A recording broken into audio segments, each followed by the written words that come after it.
এবার আরজিকর কাণ্ডের প্রতিবাদে ফের পুজো অনুদান প্রত্যাখ্যান। হুগলির বৈদ্যবাটি সদগোপপাড়া মহিলা মিলন চক্রের পুজো অনুদান ফেরানোর সিদ্ধান্ত।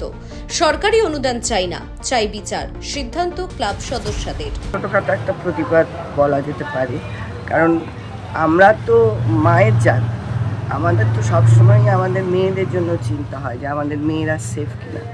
হাসপাতালের মতন জায়গা, যেটা আমরা মনে করি দুনিয়ার সবচেয়ে সেফ জায়গা, সেইখানেই যদি এরকম একটা নৃশংস হত্যাকাণ্ড হয় তাহলে তো পৃথিবীর কোথাও আমরা সেফ নই। তো আর তার থেকেও বড় কথা হচ্ছে যেভাবে এই হত্যাকাণ্ডের সমস্ত কিছুকে চাপা দেওয়ার চেষ্টা করা হচ্ছে, সেটার পরে আমাদের মনে হয় না যে এই সরকারের কাছ থেকে আমাদের এই অনুদানটা নেওয়া উচিত। আজকে যদি দৃষ্টান্তমূলক কোনো শাস্তি হয় এই সব লোকেদের, তাহলে আমরা সামনের বছর ভাববো।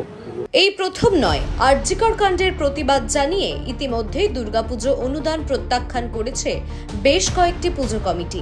তাদের মধ্যে অন্যতম হল গার্ডেন ব্রিজ মুদিয়ালি আমরা কজন ক্লাব, বারাসাত সরোজিনী পল্লী কল্যাণ সমিতি, বারাসাত কলোনি মোড় অ্যাসোসিয়েশন, কোন্নগর মাস্টার পাড়া সর্বজনীন দুর্গোৎসব কমিটি, লালগোলা কৃষ্ণপুর সন্ন্যাসীতলা পুজো কমিটি, জয়নগর মজিলপুরের 7 ও 14 নম্বর পল্লী সর্বজনীন শারদোৎসব কমিটি, হাইল্যান্ড পার্ক উৎসব কমিটি, বেথুয়াডাহরি টাউন ক্লাব।